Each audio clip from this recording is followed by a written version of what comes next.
Hello दोस्तों, मैं हूं आपकी दोस्त वंदना और मेरे इस यूट्यूब चैनल लीगल चॉइस में आप सबका स्वागत है। दोस्तों, आज जो मुद्दा मैं आप लोगों के सामने लेकर आई हूं वो दिल दहला देने वाला है। जब से ये मुद्दा सामने आया है तब से पूरे देश में एक गुस्सा, एक आक्रोश देखने को मिल रहा है। जिस तरह निर्भया केस ने पूरे देश को हिलाकर रख दिया था, उसी तरीके से अंकिता की मौत ने पूरे देश को हिलाकर रख दिया है। जी हाँ, झारखंड की अंकिता कुमारी, एक ऐसी लड़की जो जिंदगी को जीना चाहती थी, पढ़ लिख कर पुलिस में भर्ती होना चाहती थी, बहुत कुछ सपने थे उसके, बहुत कुछ करना चाहती थी अपनी जिंदगी में। लेकिन एक सिरफिरे हैवान लड़के ने अपनी जिद के चलते, अपनी हैवानियत के चलते उसको उसके सपनों से ही नहीं, उसको उसकी जिंदगी से भी दूर कर दिया। जी हाँ, शाहरुख नाम का ये लड़का 2 साल से अंकिता के पीछे पड़ा था, बार बार उसको परेशान करता था, रास्ते में आते जाते उसको छेड़ता था, उससे जबरदस्ती दोस्ती करने के लिए उसको मजबूर कर रहा था।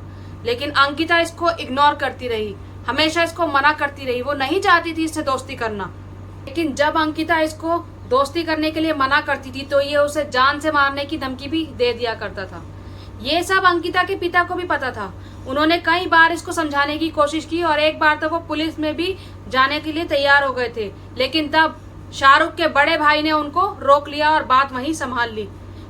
लेकिन अंकिता के पिता को शायद शाहरुख के बड़े भाई की बात नहीं माननी चाहिए थी। उनको उस समय पुलिस में चले जाना चाहिए था, तो शायद आज अंकिता जिंदा होती। हादसे से एक दिन पहले इसने अंकिता को जान से मारने की धमकी दी। अंकिता ने ये बात अपने पिताजी को भी बताई, लेकिन पिताजी कुछ कर पाते उससे पहले ही इस हैवान ने अगले दिन सुबह ही अंकिता के घर जाके उसके कमरे में खिड़की से पेट्रोल डालकर आग लगा दी। उस समय अंकिता सोई हुई थी। पूरी कहानी खुद सुनिए अंकिता की जुबानी। लड़का का नाम शाहरुख है और ये कितने दिन से तुमको तंग कर रहा था? 10-15 दिन से। स्कूल ट्यूशन जाते थे, आगे पीछे करता था। मैं नंबर किससे ले लिया, धमकी दे रहा था, बात नहीं करेगी तो ऐसे करेंगे वैसे करेंगे। क्या धमकी दे रहे थे? कि बात तुम करो, बात नहीं करेगी तो तुमको मारेंगे, सबको मारेंगे। और ये वो लड़का ऐसा पहले और किसी के साथ भी किया है क्या? हाँ, बहुत किसी से बात करता है, मोहल्ला का लड़की से। बहुत लड़कियों से? हाँ, बहुत किसी को यहाँ वहाँ घुमाता है सबके सामने। तो तुमको धमकी देता था कि अगर बात नहीं करेगी तो जान से मार देंगे? हाँ, धमकी दिया था रात को। पापा को रात को मैं अपना बताया, पापा वाले ठीक है सुबह देखते।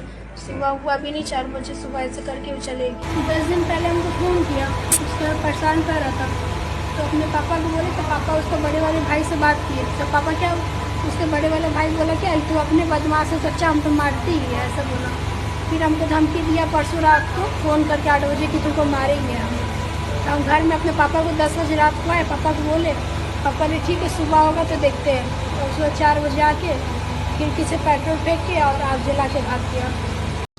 इस आग में अंकिता 90% तक जल चुकी थी। हॉस्पिटल में 4 से 5 दिन जिंदगी की जंग लड़ने के बाद आखिरकार अंकिता ने दम तोड़ दिया। लेकिन दम तोड़ने से पहले अंकिता एक बात कह के गई कि जिसकी वजह से मेरा ये हाल हुआ है, जिसकी वजह से मैं मर रही हूँ, उसको भी इसी तरीके से मरना चाहिए। लेकिन देखने वाली बात यह है, क्या अंकिता की आखिरी इच्छा पूरी होगी? क्या इस हैवान को वही सजा मिलेगी जो अंकिता को मासूम होने के बाद मिली?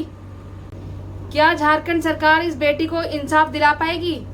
क्या इसके कातिलों को सजा मिल पाएगी? क्योंकि अंकिता को मारने के बाद भी इस हैवान के चेहरे पे इतनी सी भी शिकन नहीं है, इतना सा भी मलाल नहीं है, कोई अफसोस नहीं है कि इसने क्या किया है। आप खुद देखिए इस वीडियो में पुलिस पकड़ के ले जा रही है और ये हैवान, ये दरिंदा किस तरीके से जहरीली हंसी हंस रहा है।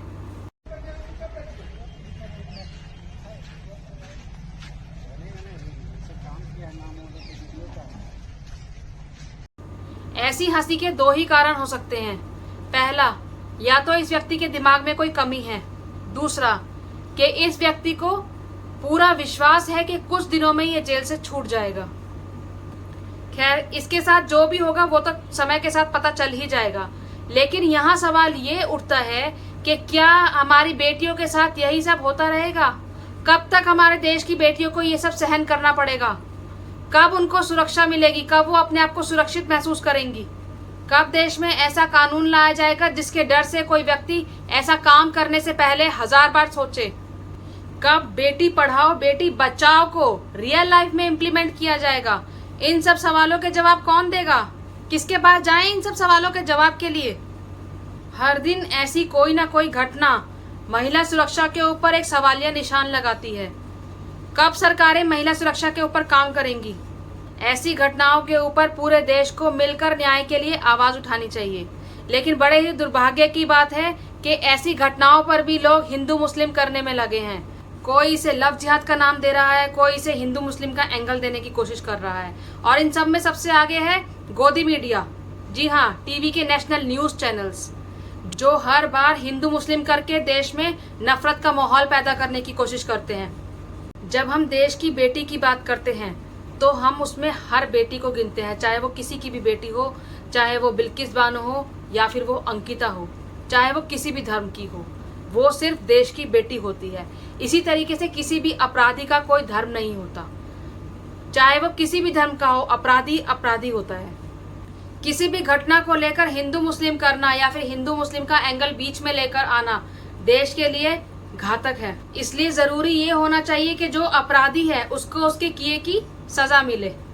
और इस केस में भी अंकिता तो वापस नहीं आ सकती, लेकिन जिसने उसके साथ ये सब किया है, शाहरुख और उसका साथी, इनको सख्त से सख्त सजा मिलनी चाहिए। मैं तो कहती हूँ कि जो अंकिता के साथ इन लोगों ने किया, इनके साथ भी वही सब किया जाना चाहिए। दोस्तों, मैं कोई पत्रकार नहीं हूँ। मैंने अपना चैनल लॉ से रिलेटेड स्टार्ट किया था, लेकिन इसमें मैंने करंट इश्यूज को भी रखा, क्योंकि करंट इश्यूज में जितने भी बड़े बड़े मुद्दे जो देश से रिलेटेड हैं और जहां कानून का उल्लंघन हो रहा है, मैं उन मुद्दों के खिलाफ आवाज़ उठाना चाहती हूँ। मैं अपनी आवाज़ इतनी बुलंद करना चाहती हूँ कि मेरी आवाज़ हर उस इंसान तक पहुँचे जो तर्क करने की शक्ति रखता हो, जो कि सही को सही और गलत को गलत कहने की हिम्मत रखता हो। मैं हर उस मुद्दे पर आवाज़ उठाती हूँ जो संविधान के खिलाफ है, संविधान का उल्लंघन करता है और हमारे देश के हित में नहीं है। तो आप लोगों से एक ही रिक्वेस्ट करूंगी कि मेरा साथ दीजिए, मेरी आवाज़ को आगे बढ़ाइए, मेरे चैनल को सब्सक्राइब कीजिए। अब बस यही उम्मीद करती हूँ कि झारखंड सरकार जनता की आवाज़ को सुने और इन दरिंदों को कड़ी से कड़ी सजा दे। मुझे यही इजाज़त दीजिए। धन्यवाद।